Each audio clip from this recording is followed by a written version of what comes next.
देखिए हर खबर यहीं पर, सब्सक्राइब कीजिए TV9 भारतवर्ष।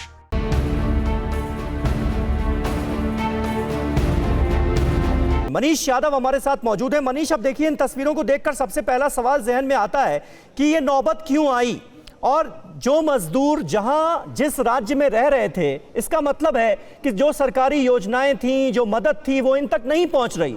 असल में ग्राउंड पर हालत यही है कि जो गरीब मजदूर मजलूम लोग हैं वो परेशान हाल है, उनकी सुनने वाला कोई है नहीं, इसलिए उनको सिर्फ ये रास्ता नजर आ रहा है कि अपने गांव पहुंच जाएं। देखिए बिल्कुल समीर, खाली पेट आंखों में पानी, हिंद की सड़कों पर निकला है रेला। बच्चे बूढ़े हो या जवानी, सब में भरोसे की कमी रही। सरकारें भरोसा नहीं दे पाई कि आप अपनी जगह बने रहिए, आपको रोजगार मुहैया कराया जाएगा। जब भरोसा टूटा तो भीड़ निकल पड़ी, और पीछे देखेंगे उसी भीड़ का हिस्सा राजेंद्र हैं, जो कि मेरठ से चलकर आए, मोतिहारी पहुंचना है। अगर कैमरामैन शैलेंद्र उठाकर अगर बेहतर तरीके से दिखा पाए। पीछे एक परिवार बैठा है, 2 बच्चे हैं, छोटे छोटे हैं, 9 माह की बिटिया है और 1 साल का बेटा है। और ये लोग मुंबई से आए हैं, इन्हें बिहार जाना है। तो लगातार ऐसे लोगों का सिलसिला जारी है। पीछे ये गोरखपुर हाईवे नजर आएगा समीर, इसमें जो ट्रक यहाँ से होकर गुजरता है, देखिए आप, लोगों की भीड़ ठूस ठूस कर भरी हुई है। तो ये बस बताते हैं कि हाकिमों ने भरोसा नहीं दिया। अगर भरोसा दिया होता तो इनके मन के अंदर का डर निकल जाता कि इन्हें रोटी वहीं उसी राज्य में नसीब हो पाएगी, तो शायद जिस सड़कों पर निकलकर अपने घर नहीं पहुंचते। यूपी सरकार की एक अच्छी बात यह है कि अपने नागरिकों को जो बाहरी राज्यों में फंसे थे निकालने की कोशिश की गई।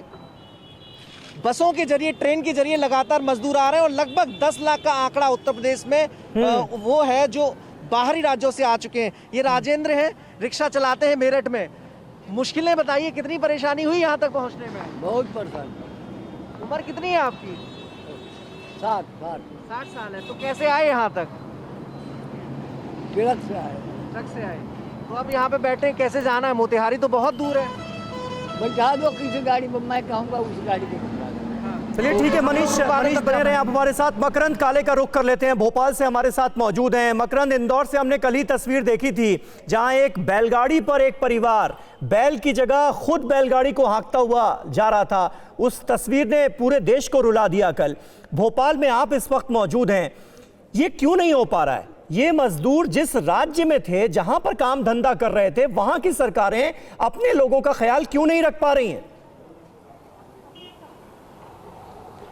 देखिए, मैकेनिज्म की कमी है। सरकारें लाख आश्वासन दे कि खाने पीने की पर्याप्त व्यवस्था है, हम आपकी पूरी देखभाल करेंगे, लेकिन ज़मीन पर हकीकत कुछ भी नहीं है। केवल कागजी तौर पर बताया जा रहा है। जैसे कि मैं भोपाल की बात करूं तो प्रशासन भले ही लाख दावे कर रहा है कि हम 25,000 खाने के पैकेट्स दे रहे हैं, 20,000 लोगों को राशन दे रहे हैं, लेकिन जब आप ग्राउंड जीरो पर जाते हैं तो पता चलता है कि नहीं, कई दिनों से तो खाना ही नहीं मिला, कई दिनों से राशन ही नहीं मिला। हम हाईवे पर जा रहे हैं तो हाईवे पर मजदूर कह रहे हैं कि हम जहाँ से आ रहे हैं हमें किसी तरह की कोई सहूलियत प्रोवाइड ही नहीं कराई जा रही, ना खाना दिया जा रहा है, और मकान मालिक किराया मांगने आ जाता है, जबकि ये कहा गया है कि कोई परेशान नहीं करेगा, लेकिन उसके बावजूद रोज फोन करता है, रोज धमकाने घर आ जाता है। तो ऐसे में ये मजदूर करे तो क्या करे, रातों रात घर से भागकर ट्रकों में बैठकर, कि जिसके पास साइकिल है साइकिल लेकर, जिसके पास स्कूटी है स्कूटी लेकर, वरना पैदल ही चल पड़े हैं। तो ऐसे सारे मजदूर लगातार हमें कई दिनों से मिल रहे हैं, और उनका सबका यही कहना है कि सरकार ने कई बार उनसे पूछा कि उनका आधार कार्ड का नंबर क्या है, उनसे एप्लीकेशन ली, उनको ये बताया गया कि ट्रेन और बस का इंतजाम जब होगा बताया जाएगा,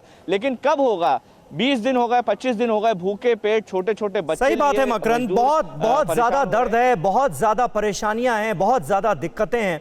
और सबसे बड़ा सवाल यही है कि ये नौबत क्यों आ रही है कि जिस राज्य में ये मजदूर काम धंधा कर रहे थे, अब लॉकडाउन के दौरान काम धंधा चौपट हो गया है, सैलरी मिल नहीं रही है, खाने पीने का सामान बचा नहीं है। तो क्या ये उन सरकारों का, उन राज्य सरकारों का फर्ज नहीं बनता कि ये अपने लोगों का ख्याल रखते? नहीं रखा जा रहा है, तभी तो ये नौबत आ रही है। अड़ी सोमवार से शुक्रवार शाम 6 बजे सिर्फ TV9 भारतवर्ष पर।